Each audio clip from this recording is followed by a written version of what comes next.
ఏదన్నా పుల్లి కొట్టాలి, పుల్లి కొడితే అది మనకు రేపు వస్తుంది. కానీ ఇవన్నీ మన చిన్న కలిసి మెయింటెనెన్సే. నాకు డైలీ ఒక డీజిల్ 7,000 రూపాయలు డీజిల్ కాస్తాయి.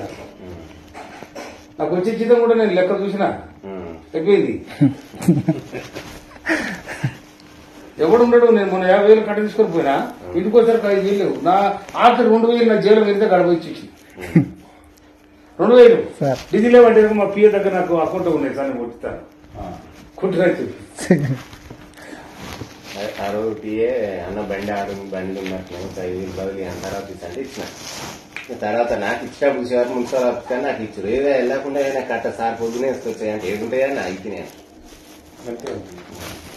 అయితే అదే చూసినా. ఎస్పీ ఆయన ఏ విషయంలో కూడా మాకు సహకరిస్తలేదు సార్. సహకరించకపోతే ఆయనకు మనం కూడా సహకరించగాని తర్వాత సంగతి చూడాలి. కొంచెం మీరు అటు కన్ను పెట్టాలి. ఇంకోటి ఆ బెల్ట్ షాపులు ఉన్నాయి కదా, ఆయన ఏడేడు ఉన్నాయో ఆ బెల్ట్ షాప్ పెట్టి అది చూసి జరిసి అది చెప్తే అది ఒక గంట కనిపెడితే మేము అట్లనే కొంచెం సేఫ్ అవుతాం. తప్పకుండా ఏ విషయంలో మాకు సహకరిస్తలేదు. సిండికేట్ అయ్యామంటే కాలే మాకు ఇది తీయాలి అట్లా ఇవ్వాలి. బయట వాళ్ళకి ఎట్టిస్తామా అంటే మేనేజ్మెంట్ లోపల చూసుకోవాలి. నాకు ఇవ్వాలంటే బయట వాళ్ళకి ఇస్తాం. మనం ఏం చేస్తాం? ఏ రకంగా ఇచ్చినా కానీ మేము కావట్లేదు అండి. సరే అండి, ఇవన్నీ మనకు కొత్త వచ్చినాయి షాపులు, అనుభవం లేదు పెద్దగా.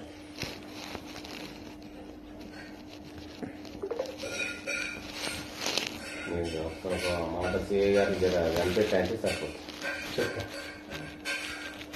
ఎందుకంటే మీరు తెచ్చిన పెద్ద మాదేం మీరు ఎప్పుడు చేసిన పెద్ద బిల్డప్ ఇచ్చారు అనుకో, పాటల ముందు మేము దూరంగా కథ ఏం కావాలి వడదలక్షిపోయావు. ఇప్పుడు అవతలకి ఎవరని చెప్పిన నాకు ఫోన్ చేసి దమ్ముంటారు కదా. అవతల ఎంపీనో ఎమ్మెల్యేనో లేకపోతే ఏదో చేసిరనుకో, ఇటు తెచ్చి వాళ్ళ కథ కూడా ఇదే ఉంటుంది కదా.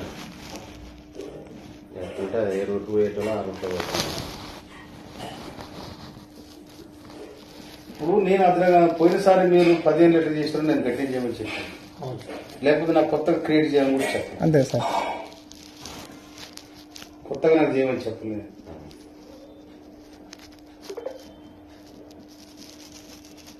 ఒక నాగటి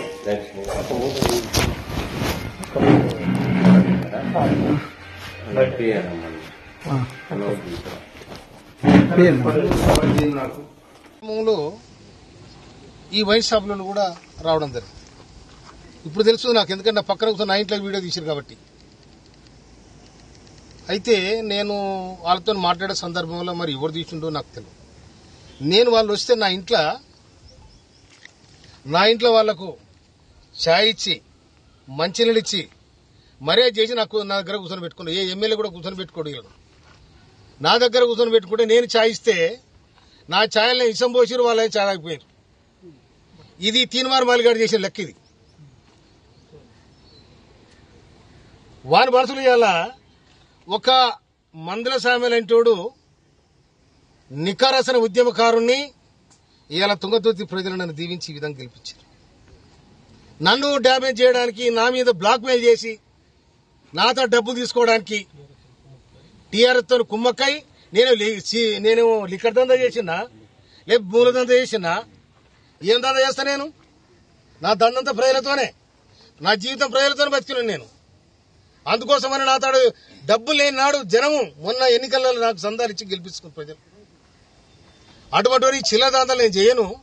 కానీ చిల్లరేషాలేసి ఇవాళ ఎవడైతే నా మీద వీడియో తీసుండో వాడు పోయి ఇవాళ ఆ తీర్మానం మలయ స్టూడియోలో కూర్చున్నాడు. మరి అతను చేపించినాడు అనుకోవాలా, ఎవరు చేపించినాడు అనుకోవాలా నేను? అందుకోసం దీన్ని చట్టపరంగా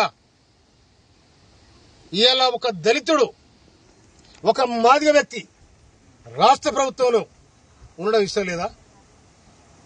బీసీలు అంటారు, ఎస్సీలు అంటారు, ఎస్టీలు అంటారు, సామాజిక న్యాయం. ఎక్కడ పోయినా సామాజిక న్యాయం ఇదేనా? బ్లాక్ మెయిల్ రాజకీయాలా? సామాజిక న్యాయం ఇదేనా? ఇది కాదు కదా. సమాజం ఏమనుకోవాలి? దమ్ముంటే తుంగతుర్తి గడవికి రా, తుంగతుర్తి గడ్డ మీదకి వచ్చి ఇవాళ నేను చేసింది నాకు చెప్పాలి. లేకపోతే దీని చట్టపరంగా నేను తప్పకుండా నేను చర్య తీసుకోవడానికి ప్రభుత్వాన్ని విజ్ఞప్తి చేస్తాను. నా ఇంట్లో తిని నా ఇంట్లో ఇష్టం కలిగిపోతే ఇంతకంటే ద్రోహం ఏముంటది? వాటిని నాకు ఫోన్ చేసి ఇంకా నీ వీడియోలు ఉన్నాయంటే వీడియోలు అన్ని మలిచి నూక్కోరా, నువ్వు అన్ని మలిచి నూక్కో, ఏడు నువ్వు నూక్కో కొడక. మళ్ళా కనుక ఇది వస్తే తొక్కి నేను కథరే తొక్కబో చూసుకో. నేను మంత్ర సభలు ఏమనుకున్నారు మీరు? నేను మా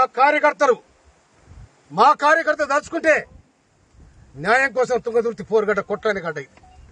కానీ మమ్మల్ని బ్లాక్ మెయిల్ చేసి మమ్మల్ని చీటింగ్ చేసి నా ఇంటికి వచ్చి నా దగ్గర తిని నాకు వీడియో తీపిస్తారా మీరు?